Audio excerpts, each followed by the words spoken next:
Passei 10 dias em um retiro Vipassana, meditando 10 horas por dia, em silêncio, no meio das montanhas, sem nada, sem livro, sem celular, sem distração nenhuma, sem poder nem olhar para os olhos das pessoas, sem ficar olhando assim para baixo.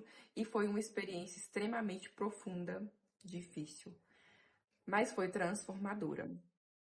Por que eu fui pro Retiro Vipassana? Eu estava extremamente estressada. Parece que juntou todos os estresses da minha vida, acumulou. E, por exemplo, eu sou um bandista, faço ressonância harmônica do professor Hélio Couto, estudo mecânica quântica. Assim, eu adoro buscar autoconhecimento, mas parece que chegou num nível de muito estresse, de ansiedade. Eu tava fazendo terapia também, faço terapia. Chegou um nível de tanto estresse, de tanta ansiedade, que eu senti assim, gente, eu preciso ir para um retiro no meio do mato para tratar essas questões da minha mente. E foi por isso que eu busquei esse retiro, em busca de paz, em busca de silêncio. Só que teve momentos que eu quase desisti. E eu tive que lidar com a minha própria mente, que muito tagarela, mesmo que tivesse todo aquele silêncio, a minha mente muito tagarela. Bom, o que é Vipassana? Vipassana é uma meditação muito antiga, que vem da tradição de Buda, que veio passando de mestre para mestre, até chegar no Goenka, que gravou, que é o mestre, o senhor Goenka, quem gravou essa meditação. E durante o tempo que a gente está lá, ele vai guiando a gente, ensinando a gente a fazer a meditação, e tem sempre uma palestra no final, é, no final do dia. Essa palestra, gente, ela é uma salvação, porque o dia, às vezes, você entra em estados assim de paranoia, de ansiedade ou de muitos pensamentos, e essa palestra ela traz uma clareza absurda para suas dúvidas do dia que você teve ali. E você também pode fazer uma pergunta para a professora. Bom, o que é Vipassana? Vipassana significa ver as coisas como elas realmente são. Então, ver com clareza as coisas como realmente são, sem ilusão, sem, sabe, sem paranoias na cabeça, ver. A gente aprende, primeiro, observar a respiração que entra e que sai. Aí você observa a respiração que entra e que sai. Observa essa parte e essa parte. E durante esse tempo, vai vir muitas sensações. Por exemplo, agora eu tô sentindo aqui, já cocei. Você sente sensações pelo corpo, mas você tem que tentar ao máximo não reagir a essas sensações e focar na respiração, que entra e que sai. E durante o tempo que você tá lá, né, você vai aprender a palestra, né, tem os áudios que vai ensinando você a fazer a respiração, mas a maior parte do tempo é em silêncio, todo mundo em silêncio. Bom, é uma meditação muito simples, mas ao mesmo tempo muito desafiadora, porque você tem que lidar com a sua própria mente. Então não é sobre o silêncio, sobre tudo, a alimentação vegana, toda hora tem um gongo lá que tá te chamando para fazer meditação, não poder conversar com as outras pessoas. Esse não é o desafio é lidar com a sua própria mente. Então, Vipassana é uma é um retiro gratuito até então, porque no final você pode fazer uma doação e você também pode servir ajudando, que eu acho muito válido. É, não, eu falo gratuito assim, não é gratuito, né? A gente pode doar, né, seja dinheiro ou então a nossa disposição de ir ajudar em algum tipo em algum retiro. Mas você não paga nada para entrar. Bom, a rotina, ela é basicamente a mesma coisa todos os dias. Você acorda 4h30 da manhã para meditar, até às 6h30, quando tem o café da manhã, que é maravilhoso. Eu amei o café, amei a alimentação vegetariana, simplesmente amei mesmo. E aí tem a 6h30, depois 8 horas mais meditação, 11 horas tem o almoço, aí tem um tempo de descanso até 2 horas, 2 horas, 2h30. Aí tem mais meditação até de tarde. De tarde tem um lanchinho, que é uma fruta, um chá. E aí não tem janta. E depois disso tem a palestra, que é às 7 horas. E continua a meditação até 9 horas da noite. Você pode, no horário da manhã, colocar o seu nome na lista para conversar com a professora, que eu acho super válido, mas eu acho que não é legal ir lá toda hora. E lembrar que ela também não é psicóloga, os professores não são psicólogos. Eles são professores de meditação. Então lembrar de conversar só sobre a prática, para você aprender realmente, porque é um curso de meditação. E para mim, teve momentos muito desafiadores ali, que foi os momentos onde eu senti muita dor na perna. E eu senti uma dor na perna, gente, que foi uma coisa assim absurda. A minha perna queimava. Só que parecia que essa dor era uma ilusão. Tipo, às vezes parecia que a dor era real e às vezes eu ficava sentindo que não era. E eu fiquei assim, meu Deus, dá vontade de cortar essa perna. E não era por conta da posição de meditação. Era uma sankara. As sankaras são traumas que a gente guarda no nosso corpo, né? A gente guarda essas energias no nosso corpo, na nossa energia, e aquilo vai ficando durante muito tempo. E durante o processo de meditação, quando você vai se aprofundando, essas sankaras, elas vão subindo, emergindo, e você começa a sentir dores onde você nem imaginava sentir. Mas o processo vai te ensinando a agir com equanimidade. E aconteceu algo que pra mim eu falei, gente, olha que você vê que loucura. Teve um momento que eu tive um sonho com o meu gato. Eu sonhei que o meu gato tava fugindo. E aí eu fiquei triste, não só pelo gato, porque eu também tava num processo ali de ver coisas tristes e atitudes ruins que eu tive, e eu fiquei meio triste. E aí eu fui falar com a professora, né? A gerente falou, vai conversar com a professora. Ela viu que eu tava meio triste. E aí ela falou, coloca seu nome na lista pra conversar com a professora. E eu fui conversar com a professora e falei com ela que eu estava sentindo muita dor na minha perna, mas parecia que aquela dor não era uma dor real. E aí eu falei com ela, e eu não consigo ficar em aditana, que é ficar na firme meditação sem se mover, né? Você não pode mover as pernas, as mãos e abrir os olhos. Quer dizer, né? Você pode, mas a gente tem... não é uma regra, mas eles pedem que você fique em aditana, que significa forte determinação. Inclusive, foi uma das coisas que eu mais, assim, firmou dentro de mim, que foi aditana, forte determinação. E aí ela falou, você está reagindo com ignorância, que é, quando vem uma dor, eu entrava em luta com aquela dor, e sem entender aquilo. Só que ela falou assim, que eu estava reagindo com ignorância. Eu falei, gente, mas eu não sou ignorante. Eu perguntei, como que eu devo agir então? Ela falou assim, então, haja com inteligência e sabedoria. Aí eu pensei, o que, meu amor? Eu sou inteligente. Não, olha, eu sou inteligente, eu sou sábia. E eu não vou permitir que essa dor me domine. E eu vou dominar isso. E aí, nesse momento, eu comecei a refletir sobre a aditana, forte determinação. E eu falei, eu vou conseguir. Eu vou conseguir ficar em aditana e eu não vou deixar essas dores, essas bagaçadas ficar me gongando, não. E foi uma coisa que eu me firmei e chegou um momento que eu consegui. Acendi a luz aqui para iluminar um pouco. Estava falando sobre a aditana, né? A forte determinação. E para mim foi muito transformador aprender a aditana, porque acho que na vida ensina muito isso pra gente, né? Vai ter momentos que as pessoas nos xingavam, nos julgavam, fazer coisas com a gente. E às vezes o melhor que a gente tem que fazer é não reagir, é ignorar e deixar passar, porque somos inteligentes e sábios. E assim, foi incrivelmente fortalecedor aprender aditana, aprender a estar forte, determinado a fazer algo. E isso me ajudou a vencer algo que eu ainda estou praticando na minha vida, que é a procrastinação. Essa perna minha começou a doer e eu vi como se tivesse um bicho na minha perna. E esse bicho me remeteu à procrastinação, porque esse bicho falava comigo assim, você não vai conseguir, porque você nunca consegue, você sempre para no meio do caminho, você desiste sempre. E ficou me falando coisas assim que pra me desanimar, sabe? Só que isso era da minha cabeça, isso são ilusões da nossa mente, pra poder nos sabotar. Então eu me firmei em aditana e consegui vencer esse bicho da minha perna. No final da meditação, minha perna, tipo assim, a dor dissolveu. E eu não tava mais sentindo aquela dor. E eu senti que eu consegui vencer aquilo, né? Que era a procrastinação, que era a minha autossabotagem. Naquele momento. É claro que isso é um aprendizado pra gente colocar na vida. E eu levei comigo o aprendizado da equanimidade, que foi o que a professora falou comigo. Haja com equanimidade e observação. Não reaja. E o que é equanimidade?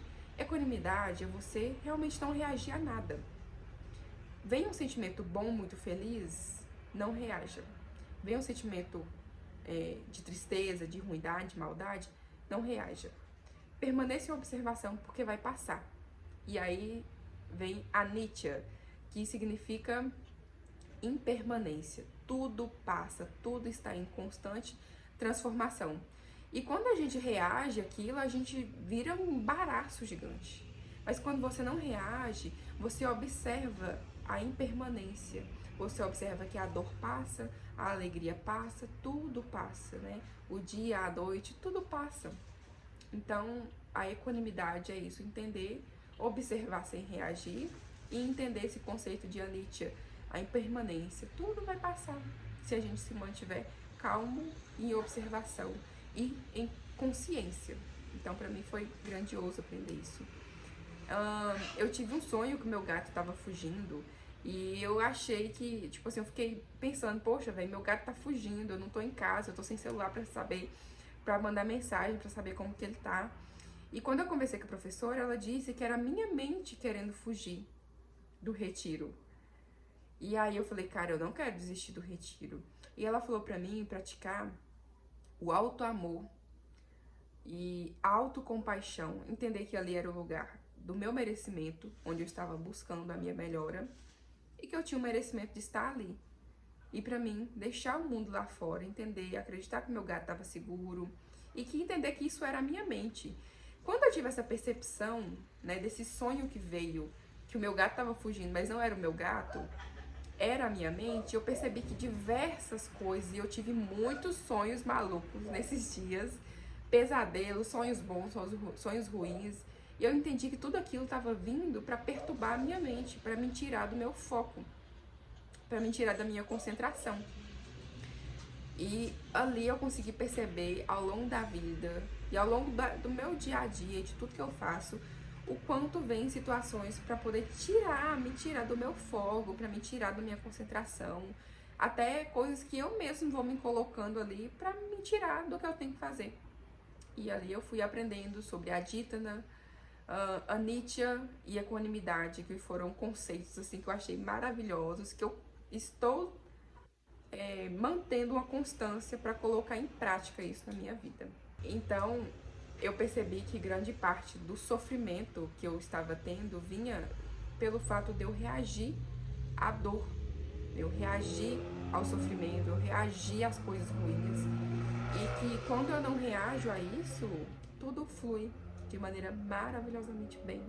E assim, são aprendizados que eu tô assim levando. Ai, meu Deus, é muito lindo. Confesso que dá vontade de voltar pra lá, assim, mas eu vou esperar um tempo. Quero muito voltar. Por mais difícil que tenha sido, foi transformador. E o que mais mudou pra mim? O que mais mudou pra mim é... Eu fui com esse objetivo de tratar o estresse e a ansiedade que eu tava vivendo. E, gente, no terceiro dia eu já tava bem menos estressada. Eu já tava muito mais consciente das minhas reações, né? Do quanto eu reagia à minha mente, às coisas. Por mais, assim, às vezes não conseguia focar na respiração, fazer Vipassana. Por que é Vipassana? Eu nem falei, né? Vipassana é observar sensações da cabeça aos pés. E a gente vai fazendo como se fosse uma varredura, sabe? Observando sensações sem reagir. E às vezes eu ficava estressada por não conseguir fazer. Ao mesmo tempo, eu percebia que quanto mais eu praticava, mais, assim, consciente, sem ansiedade, sem estresse e mais equilibrada eu ficava. E foi esse equilíbrio que eu consegui ter no meio do processo que foi me dando força. Que eu falei, cara, eu saí de um estado de estresse absurdo. Eu tava com vontade até de bater em uma determinada pessoa que passou pela minha vida. E eu não estou mais, eu estou sentindo compaixão por essa pessoa, sabe? Gente, muitas coisas acontecendo assim, então recomendo demais. Eu consegui chegar no estado assim de equilíbrio e de gratidão pela vida, muito lindo, que me fez voltar para o momento presente, soltar os problemas, entender que eu consigo resolver tudo com paciência e perseverança, como o Goenka fala no meio da meditação. Ele sempre fala, né? Às vezes ele repete lá, recomece com paciência e perseverança, certamente você conseguirá. Recomece com paciência e perseverança, certamente você conseguirá. Essa frase, ela me trouxe assim tantas reflexões. Sempre quando eu tava em algum ponto assim muito difícil, eu pensava nessa frase. Inclusive, foi uma coisa que me ajudou, né? Ancorar palavras na minha mente. Eu ancorei as palavras. paciência, perseverança, inteligência e sabedoria. Eu repetia essas palavras na minha mente, não falando, mas eu ficava pensando nessas palavras e nisso eu consegui focar na respiração, fazer o processo de Vipassana, focando nessas palavras. E chegava momentos que eu não estava pensando em absolutamente nada, como se a minha mente estivesse num vazio. E nesse vazio vinha visões, processos assim espirituais lindíssimos. É claro que cada um tem o seu processo, mas eu tive processos assim de visões que me lembrava muito a ayahuasca. Nossa senhora, eu ficava assim, gente, parece que eu tô na ayahuasca. Mas é a minha própria medicina interior me trazendo cura e transformação. A minha maior lição disso tudo que eu vivi foi sobre compaixão por mim mesma e pelos outros. E eu consegui ter essa lição, essa compreensão no final do retiro, que foi quando teve a meditação de Metta Bhavana, que é uma meditação linda, que, assim, eu tava muito no questionamento de que eu faço bem aos outros e as outras pessoas me devolvem desrespeito. E isso foi algo que eu fiquei assim, sentida, cara, no meu coração, que eu ficava, poxa, velho, eu busco autoconhecimento, eu faço as coisas boas e as pessoas me devolvem desrespeito. E eu fiquei refletindo sobre isso. Quando chegou no fim, teve essa meditação, onde me trouxe um amor compassivo, um amor generoso, que eu consegui perceber que, cara, todas as pessoas merecem ser felizes. Desde pessoas abusadores, assassinos, pessoas ruins, todos merecemos ser felizes. Só que o processo de cada um é de cada um. Isso não significa que eu vou ser compassiva a agressões e coisas ruins, mas que eu desejo às pessoas felicidade e harmonia, né? Que todos sejam felizes, que é o que o Goenka fala no final da meditação. Então foi assim, a paz, o amor, assim, reverberou de uma maneira muito grande em mim. Eu fui nesse processo, eu aprofundei em questões muito profundas da minha infância, né, de questões difíceis ali que eu vivi com a minha família, abusos que eu vivi. Então, eu acessei coisas muito profundas de mim. Foi um processo muito difícil, mas ao longo disso eu fui alcançando um estado de equilíbrio, de paz, de paciência. E eu fui libertando de dores e traumas antigos e fui conseguindo entrar nesse estado de auto-amor, autocompaixão por mim mesma e desejar amor ao próximo, né? Compaixão ao próximo é o que Jesus nos ensina, que é ter compaixão ao outro, porque às vezes a pessoa tá vivendo ignorância e não sabe nem por que tá agindo daquela forma. E, né, tem pessoas de diversas formas, então entender também que o que o outro faz é dele, não tem nada a ver comigo, às vezes pode ser que sim, pode ser que não, mas que o que eu faço pro outro reflete quem eu sou. Mas que o outro tá fazendo comigo, se for um ataque, reflete quem ele é. Então, são aprendizados assim que eu levo pra minha vida inteira. E eu voltei assim, cara, com desejo de voltar. Eu queria voltar mês que vem, mas ainda vou ter paciência e perseverança, eu vou organizando a minha vida e em breve eu quero muito voltar, sabe? Porque eu sinto que tem muito mais coisas pra olhar dentro de mim. E foi algo assim que me trouxe paz e equilíbrio, que era tudo que eu desejava. Então, eu faria novamente essa experiência e indico as pessoas, acho que todo mundo devia fazer Vipassana, porque é incrível, indico pra todo mundo. Essa foi minha experiência, trouxe aqui pra contar pra vocês. Inclusive, foi algo que me veio. Quando terminou o Vipassana, eu percebi que um dos meus maiores bloqueios é a comunicação, gente. Ave Maria, eu preciso melhorar minha comunicação. Então, tô fazendo esse vídeo até como um modo, né, de abrir, expandir um pouco da minha comunicação pro mundo. Às vezes eu tento fazer vídeo, mas, assim, é um bloqueio. Não vou nem levar como bloqueio. É uma sancara que eu vou dissolver ela aos poucos. Mas é isso. Gratidão por ter chegado até aqui. Eu espero que esse vídeo tenha feito sentido pra você. Se você tá pensando em fazer o Vipassana, meu bem, vai. Não perde essa experiência, não, tá bom? Gratidão.